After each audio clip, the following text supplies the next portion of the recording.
From worst to first in just a little over a generation. This is the current state of the nation's economy among the countries not only in the Southeast Asian region, but in the entire Pacific Rim, where the strongest economic development has been happening over the last 10 years or more.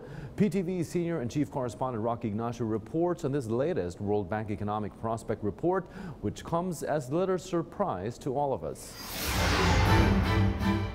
There is no slowing down in the Philippine economy as the World Bank cited the Philippines as the fastest growing economy based on their 2018 Global Economic Prospect. The World Bank's Global Economic Prospects January 2018 report, we welcome the latest forecast of the World Bank in its Global Economic Prospects January 20 report, which cited the Philippines to be the fastest growing economy among ASEAN countries. The central bank also reported additional foreign direct investments that will result in more job opportunities.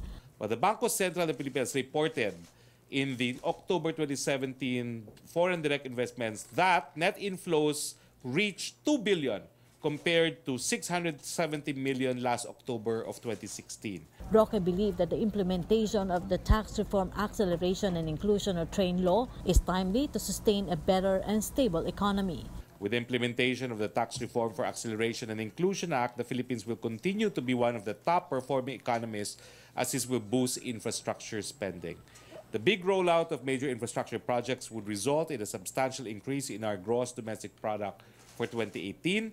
The timely implementation of our infrastructure program will be critical in bringing down the cost of doing business and making our exporters more competitive. Meanwhile, Malacanang recognized the rights of anyone to criticize the government's new tax reform package. Roque said this following the filing of a petition against the implementation of the TRAIN law at the Supreme Court.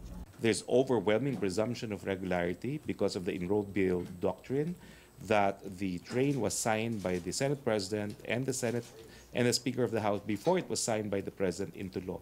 That's entitled to full respect from our courts. Rocky Ignacio for The Nation.